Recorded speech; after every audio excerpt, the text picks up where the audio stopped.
사도신경을 통하여 우리의 신앙을 고백합니다. 전능하사 천지를 만드신 하나님 아버지를 내가 믿사오며 그 외아들 우리 주 예수 그리스도를 믿사오니 이는 성령으로 잉태하사 동정녀 마리아에게 나시고 본디오 빌라도에게 고난을 받으사 십자가에 못 박혀 죽으시고 장사한 지 사흘 만에 죽은 자 가운데서 다시 살아나시며 하늘에 오르사 전능하신 하나님 우편에 앉아 계시다가 저리로서 산자와 죽은 자를 심판하러 오시리라. 성령을 믿사오며 거룩한 공예와 성도가 서로 교통하는 것과 죄를 사하여 주시는 것과 몸이 다시 사는 것과 영원히 사는 것을 믿사옵나이다. 아멘. 하나님 아버지, 오늘 또 말씀과 기도로 나아갈 때에 은혜를 더하여 주시옵소서. 연약한 우리의 육신을 붙으사 새 힘으로 강하게 하여 주옵시고 지쳐있는 마음을 붙으사 성령 충만함을 허락하여 주시옵소서. 말씀으로 우리의 심령을 회복시키시고 강건케 하여 주시옵소서. 이 시간 말씀을 통하여 주님의 뜻을 알기 원합니다. 주님의 뜻이 우리의 삶 가운데 이루어지게 하여 주시옵고 날마다 주님과 동행하며 주님의 성품을 닮아가는 삶이 되게 하여 주시옵소서. 간절히 기도하는 이 시간 우리의 삶의 문제들, 연약한 육신의 문제들, 가정과 일터와 사회의 문제와 기도의 제목들을 들으시고 응답하여 주시옵소서. 이 시간 간절히 기도하는 우리의 제목과 간구를 들어 주시옵소서. 예수님의 이름으로 기도합니다. 아멘. 찬송가 352장입니다. 찬송가 352장 십자가 군병들아. 찬송가 352장입니다. 십자가 군병들아 주 위에 일어나 기들고 앞서 나가 담대히 싸우세. 주께서 승천하고 영광을 얻도록 그 근대 거느리사 이기게 하시네. 십자가 군병들아 주 위에 일어나 그 나팔 소리 듣고 곧 나가 싸우라. 승없는 원수 앞에 주 따라갈 때에 주의 힘을 주사 강하게 가시네. 십자가 군병들아 주 위에 일어나 내 힘이 부족하니 주 권능 믿으라. 복음에 값지고 늘 기도하면서 영광의 주와 충성을 다하리라. 십자가 군병들아 주 위에 일어나 이 날을 접전하고 곧게가 부르라. 승천한 군사들은 영생을 얻으며 영광의 주와 함께 왕노릇하리. 3절입니다. 십자가 군병들아 주 위에 일어나 내 힘이 부족하니 주 권능 믿으라 복음의 값주기 있고 늘 기도하면서 너 맡은 자리에서 충성을 다하라 십자가 군병들아 주 위에 일어나 이날에 접전하고 곧게가 부르라 승천한 군사들은 영생을 얻으며 영광의 주와 함께 왕노를 타리라 아멘. 하나님의 말씀은 여호수아 10장 3절에서 7절 말씀입니다. 여호수아 10장 3절에서 7절 말씀 구약성경 334면입니다. 여호수아 10장 3절에서 7절 말씀을 함께 봉독하겠습니다. 예루살렘 왕 아도니스덱이 헤브론 왕 호함과 야르문 왕 비람과 라기스 왕 야비아와 에글론 왕 드빌에게 보내어 이르되 내게로 올라와 나를 도우라 우리가 기브온을 치자 이는 기브온이 여호수아와 이스라엘 자손과 더불어 화친하였음이라 하매 아모리 족속의 다섯 왕들 곧 예루살렘 왕과 헤브론 왕과 야르문 왕과 라기스 왕과 에글론 왕이 함께 모여 자기들의 모든 군대를 거느리고 올라와 기브온에 대진하고 싸우니라. 기브온 사람들이 길갈 진영에 사람을 보내어 여호수아에게 전하되 당신의 종들 돕기를 더디하게 하지 마시고 속히 우리에게 올라와 우리를 구하소서. 산지에 거주하는 아모리 사람의 왕들이 다 모여 우리를 치나이다 하매 여호수아가 모든 군사와 용사와 더불어 길갈에서 올라가니라. 아멘. 오늘 하루도 그리스도 예수님의 성품을 닮아가는 삶이 되시기를 주님의 이름으로 축복합니다. 오늘 덴마크 수상의 취임식이 열리던 때였다고 합니다. 국왕이 손에 성경을 올리고는 수상에게 말했습니다. 손을 성경에 올리십시오. 그러자 수상은 폐하, 저는 하나님을 믿지 않습니다. 그래서 이 성경 위에 손을 올릴 수 없습니다 라고 말했다고 합니다. 그러자 국왕이 수상에게 미소를 보내면서 이렇게 말했습니다. 괜찮습니다. 하나님도 당신을 믿지 않으니까요.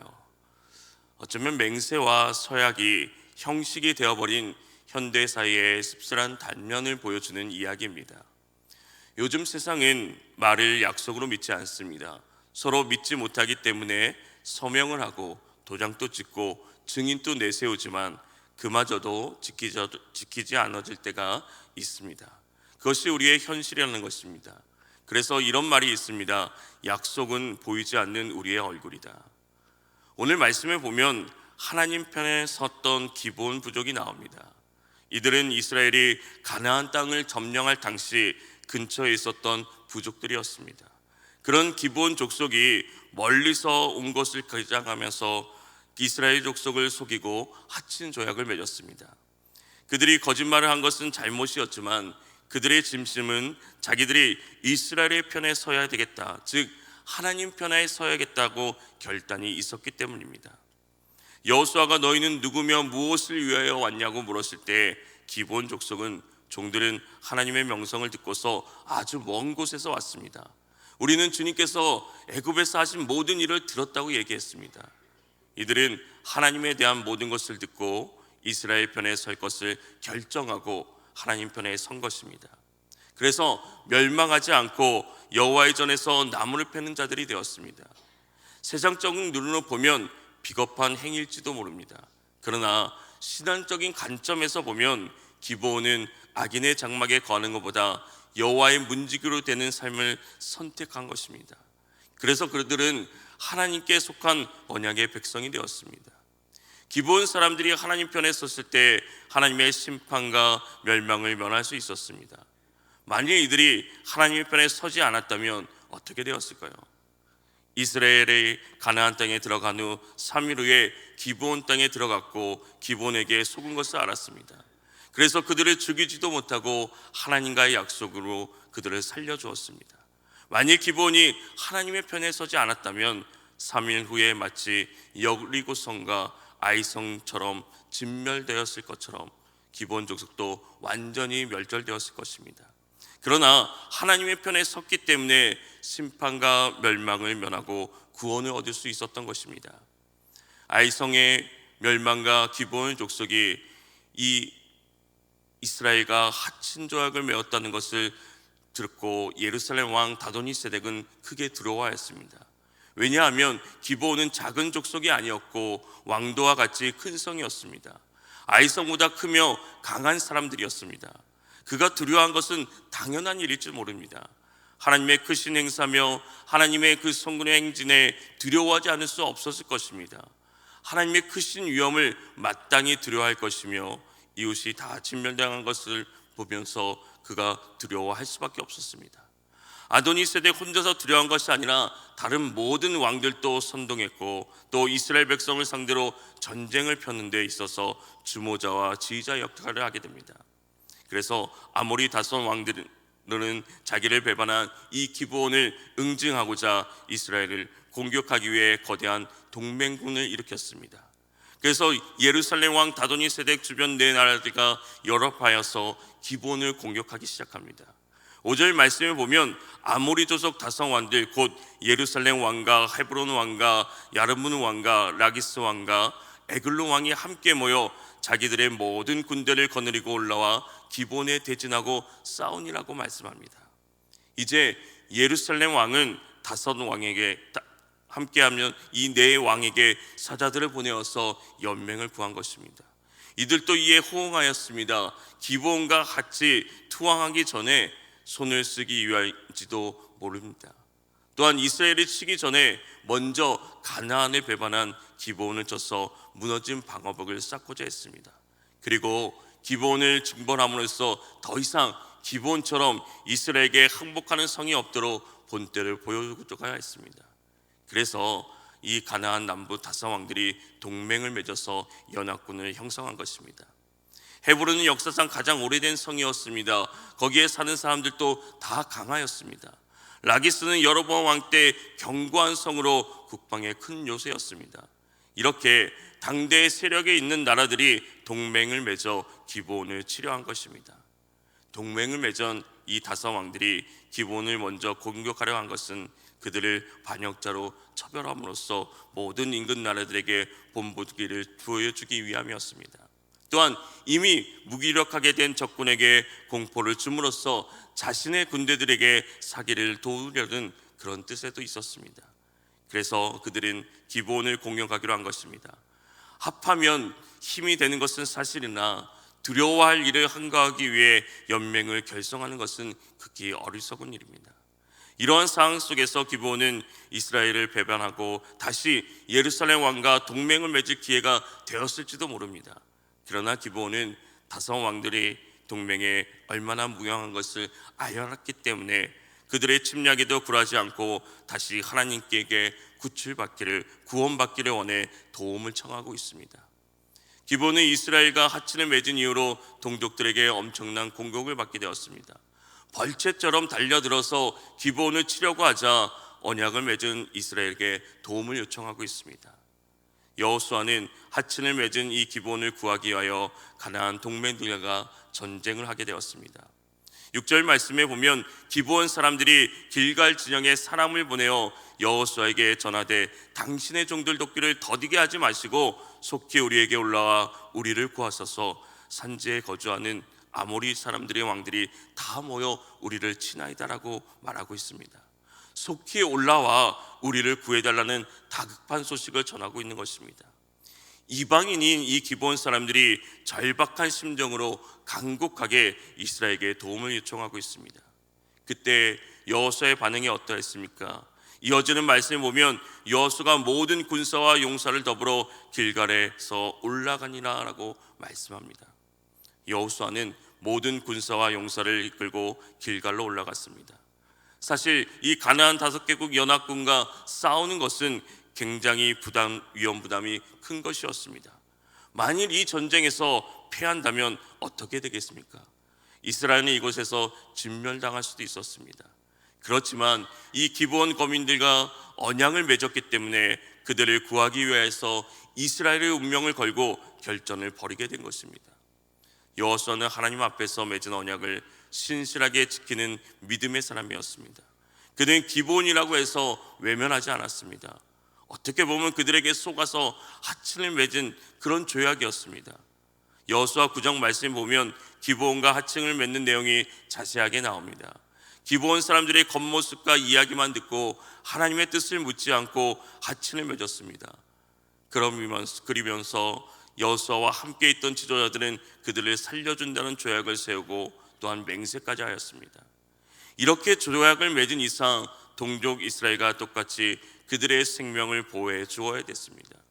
그들이 당하는 위험을 자신들이 당하는 위험으로 받아들여야 했습니다. 그들의 출신이 어떠하든지 간에 그들은 구원을 받았고 하나님의 언약 백성 중에 하나가 되었기 때문입니다. 가나안 다섯왕 연합군은 이 이스라엘 백성들에게도 버거운 상대였습니다. 자칫 잘못하면 이스라엘이 전멸할 수도 있는 위기였습니다. 이 모든 것이 기브온과 하친을 맺은 이스라엘의 실수였기 때문에 벌어진 일이었습니다. 그러나 하나님은 이 위기를 이스라엘의 과거의 실수를 만회할 수 있는 기회로 선용하셨습니다.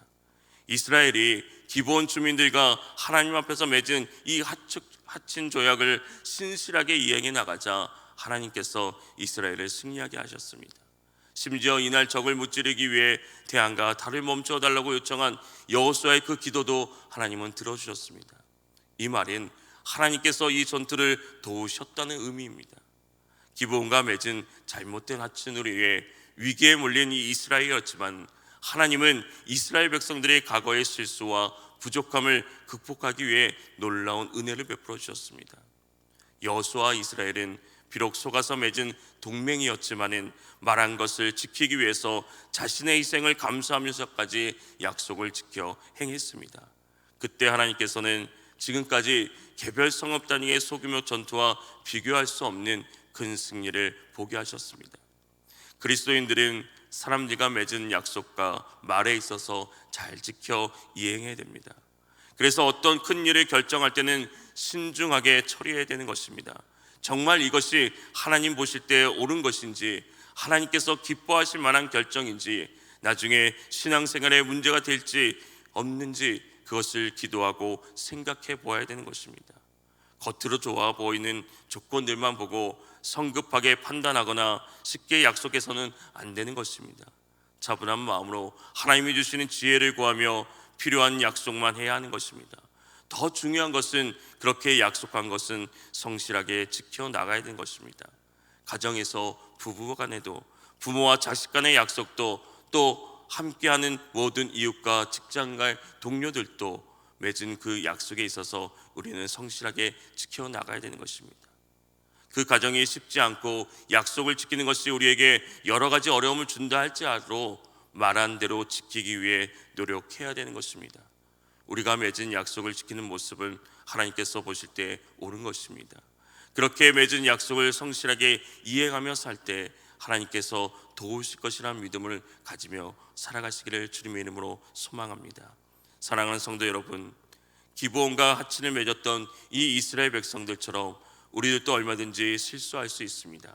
그러나 여호수아와 이스라엘은 그 약속을 지켜 행하였습니다. 그때 주님은 은혜를 더하여 주셨습니다. 우리도 마찬가지입니다. 하나님과 맺은 약속뿐만 아니라 사람들과 말한 대로 지키며 살아가는 것이 그리스도인의 모습인 것입니다. 그로 인해 손해가 생길 수 있더라도 그 말한 것을 그리스도인답게 지키며 신실하고 진실하신 주님께 도움과 은혜를 구하며 살아가는 저와 여러분이 되시기를 주님의 이름으로 축원합니다. 거룩하신 하나님 아버지, 실수로 맺은 언약에도 불구하고 희생을 감수하면까지 동맹을 지키려고 했던 여호수아를 통해 하나님의 놀라우신 섭리와 은혜를 보게 됩니다. 우리도 실수하여 넘어질 수 있음에 오늘 또 하나님의 뜻과 지혜를 먼저 구하게 하옵소서. 말씀하신 대로 순종하며 말한 대로 지켜 행동할 수 있는 지혜로운 마음과 믿음을 더하여 주시옵소서. 진실하고 겸손한 마음으로 주님의 말씀을 듣고 순종하는 삶을 살기를 원합니다. 가족과 이웃들과 맺은 약속도 소중히 여기며 말한 대로 지키며 그리스도인다운 삶이 되게 하여 주시옵소서. 오늘 또 주님의 성품을 기억하며 닮아가는 삶이 되게 원합니다. 주여, 오늘 간절히 기도하며 나가는 그 기도의 부르짐에도 응답하시고 역사하여 주시옵소서. 예수님의 이름으로 기도합니다. 아멘. 오늘 들은 말씀을 기억하면서 오늘 우리가 말한 대로 지켜 행하게 하옵소서. 우리 교회가 먼저 주님의 뜻을 구하고 그대로 행하게 하옵소서. 이 땅이 서로 맺은 약속을 신실하게 지키며 살게 하옵소서. 주님의 이름을 간절히 부르며 기도하며 나아갑니다. 주여!